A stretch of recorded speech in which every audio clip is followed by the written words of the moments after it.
Hello students, मैं हूं doctor Manoj Pahuja, आपका मेडिकल एंट्री टेस्ट इंस्ट्रक्टर। उम्मीद करता हूं आप लोग खैर खैरियत से होंगे। आइए आज का क्वेश्चन क्रैक कर लेते हैं। A gas deviates from ideal behaviour at a high pressure because it's molecules. Students, आपने इस क्वेश्चन में रीजन बताना है कि रियल गैसेस हाई प्रेशर पे क्यों आइडियल गैस बिहेवियर से डेविएट करती हैं, या रियल गैसेस क्यों हाई प्रेशर पे ideal gas equation PV is equal to nRT को ओबे नहीं करती। आप जानते हैं कि रियल गैसेस रियल लाइफ में एग्जिस्ट करती हैं और ये रियल गैसेस दो तरह से बिहेव करती हैं डिफरेंट कंडीशंस में। ये रियल गैसेस आइडियली बिहेव कर सकती हैं कब? लो प्रेशर पे और हाई टेम्परेचर पे। और यही रियल गैसेस बिहेव कर सकती हैं नॉन आइडियली कब? हाई प्रेशर पे और लो टेम्परेचर पे। लेकिन स्टूडेंट्स आम तौर पे कंफ्यूज हो रहे होते हैं, वो इसको याद भी कर लेते हैं तब भी भूल जाते हैं कि कौन सी कंडीशंस में रियल गैसेस आइडियली बिहेव करेंगी और कौन सी कंडीशंस में real gases non ideally behave करेंगी। मैं आपको एक आसान सी ट्रिक बता रहा हूँ। अगर आपने याद करना है कि रियल गैसेस आइडियली बिहेव करती हैं, तब आप याद कर लो हाई वॉल्यूम को। बस आपने ये याद करना है, हाई वॉल्यूम पे रियल गैसेस आइडियली बिहेव करती हैं उस कंडीशन में जब गैस मॉलिक्यूल्स दूर दूर होते हैं। और यही रियल गैसेस अगर इनका वॉल्यूम लो होगा तो लो वॉल्यूम पे ये real gases non ideally behave करेंगी उस कंडीशन में जब गैस मॉलिक्यूल्स नज़दीक नज़दीक होंगे, उस वक्त ये नॉन आइडियली बिहेव करती हैं। हाई वॉल्यूम से आपने ये कंडीशंस याद रखनी है जो बड़ा आसान है। आप जानते हो वॉल्यूम और प्रेशर का रिलेशनशिप बॉयल्स लॉ के मुताबिक volume is inversely proportional to pressure according to Boyle's law. तो अगर आप हाई वॉल्यूम की बात कर रहे हो तो प्रेशर लो होना चाहिए। अगर आप टेम्परेचर के साथ वॉल्यूम का ताल्लुक बनाते हो तो चार्ल्स लॉ याद रखें, volume is directly proportional to temperature. High volume का मतलब है high temperature according to Boyle's law. तो अगर आपने हाई वॉल्यूम को याद रख लिया तो यहाँ तक पहुँचना आसान है। अगर आप कहते हो लो वॉल्यूम है तो लो वॉल्यूम कौन सी कंडीशंस में हो सकता है? लो वॉल्यूम हो सकता है हाई प्रेशर पे, या लो वॉल्यूम हो सकता है लो टेम्परेचर पे। आपने ये कंडीशंस बना ली हैं कहाँ से? सिर्फ इस लो वॉल्यूम वाले फैक्टर से।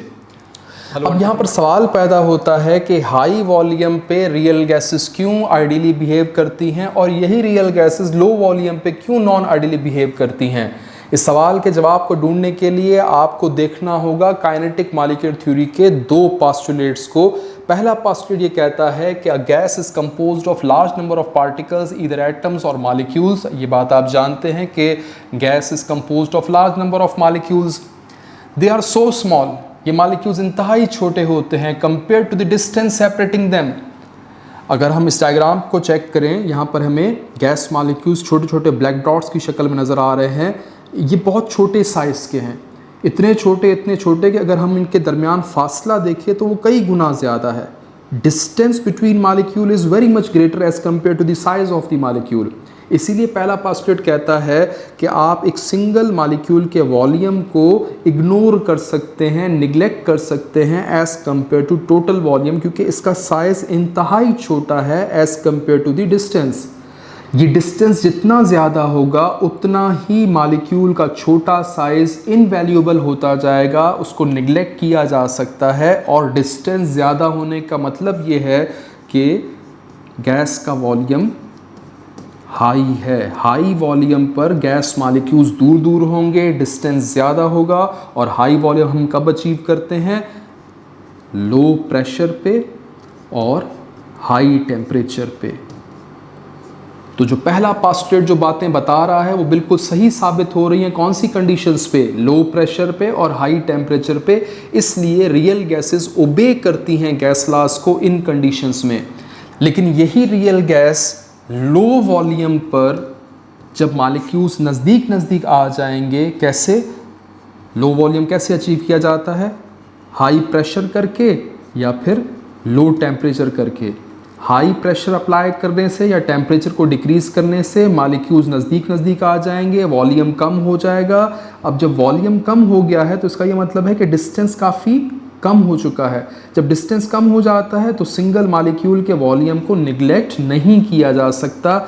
ये पास्टुलेट गलत साबित हुआ कौन सी कंडीशंस पे, लो वॉल्यूम पे या हाई प्रेशर और लो टेम्परेचर पे, जिसका मतलब ये है कि हम कह सकते हैं कि रियल गैसेस इन कंडीशंस में गैस लॉस को ओबे नहीं करती या आइडियल बिहेवियर से डेविएट करती हैं। आते हैं दूसरे पास्टुलेट की तरफ। Gas particles exhibit almost negligible attraction and repulsion. ये पास्टुलेट कहता है कि गैस मॉलिक्यूल्स में अट्रैक्शन नहीं पाई जाती। क्या ये स्टेटमेंट सही है? रियल गैसेस के लिए ये स्टेटमेंट बिल्कुल सही है। कब? हाई वॉल्यूम पर। जब मॉलिक्यूल्स दूर दूर होते हैं तो वाकई अट्रैक्शन कैसे महसूस होगी? दूरी पर अट्रैक्शन को महसूस नहीं किया जा सकता। सो हाई वॉल्यूम यानी कि लो प्रेशर और हाई टेम्परेचर पे गैस मॉलिक्यूल्स दूर दूर होते हैं, इसलिए अट्रैक्शन महसूस नहीं होगी। ये वाला पास्टुलेट सही है। हम कह सकते हैं कि रियल गैसेस ओबे करती हैं गैस लॉस को कब, या डेविएट नहीं करती हैं गैस लॉस से कब? हाई वॉल्यूम यानी लो प्रेशर और हाई टेम्परेचर पे। लेकिन यही पास्टुलेट गलत साबित हो जाएगा जब रियल गैस लो वॉल्यूम पर होगी। हाई प्रेशर और लो टेम्परेचर के अप्लाई करने की वजह से गैस मॉलिक्यूल्स नज़दीक नज़दीक आ जाएंगे, इनके दरमियान डिस्टेंस कम होगा। डिस्टेंस कम होने का मतलब ये है कि मॉलिक्यूल्स बहुत ही क्लोज हैं, और क्लोज होने की वजह से जो अट्रैक्टिव फोर्सेस मॉलिक्यूल्स के दरमियान एग्जिस्ट करती हैं उनको महसूस किया जा सकता है। ये वाली स्टेटमेंट गलत साबित हो जाएगी इन कंडीशंस पे। कौन सी कंडीशंस पे? हाई प्रेशर पे और लो टेम्परेचर पे रियल गैसेस गैस लॉस को ओबे नहीं करती। रियल गैसेस डेविएट करती हैं आइडियल प्रेशर से। तो हमें हमारा जो क्वेश्चन का आंसर है वो मिल रहा है, क्योंकि वहाँ पर रीज़न मांगा गया था। तो रीज़न की तरफ आते हैं, ऑप्शंस की तरफ आते हैं। चेक कीजिएगा। पहला रीज़न, हाई प्रेशर पर मॉलिक्यूल्स एक दूसरे को अट्रैक्ट करते हैं। सही बात। जब प्रेशर हाई होगा तो वॉल्यूम लो होगा। वॉल्यूम जब लो होगा तो गैस मॉलिक्यूल्स नज़दीक नज़दीक होते हैं, अट्रैक्शन महसूस की जा सकती है। ऑप्शन ए बिल्कुल करेक्ट है। आपको आपका आंसर मिल चुका है, आप इसे क्रैक कर चुके हैं। फिर भी दूसरे ऑप्शन चेक कर लीजिएगा। मॉलिक्यूल जो है शो करते हैं टाइंडल अफेक्ट। टाइंडल अफेक्ट जो है वो लाइट के लिए है। लाइट जब गुजारी जाती है गैस सोल्यूशन से तो वो लाइट जो है वो स्कैटर हो जाती है। तो उसका इस टॉपिक से कोई ताल्लुक नहीं, इसको आप इग्नोर कर सकते हैं। ऑप्शन सी चेक कर लें, मॉलिक्यूल्स हैव काइनेटिक एनर्जी। तो जनाब काइनेटिक एनर्जी तो हर सूरत में होती है, चाहे हाई प्रेशर हो चाहे लो प्रेशर हो। गैस मॉलिक्यूल्स के पास काइनेटिक एनर्जी होती है, कम हो ज़्यादा वो एक अलग फैक्टर है, लेकिन वो होती तो है। तो ऑप्शन सी भी आप यहाँ पे मार्क नहीं कर सकते। चौथा ऑप्शन है molecules are bound by covalent bond. ये ऑप्शन भी गलत है, क्योंकि देखें अगर आप दो मॉलिक्यूल्स के दरमियान फोर्स ऑफ अट्रैक्शन की बात कर रहे हैं तो ये कोवलेंट बॉन्ड नहीं होती, बल्कि हम इन्हें कहते हैं इंटर मॉलिक्यूलर अट्रैक्टिव फोर्सेस।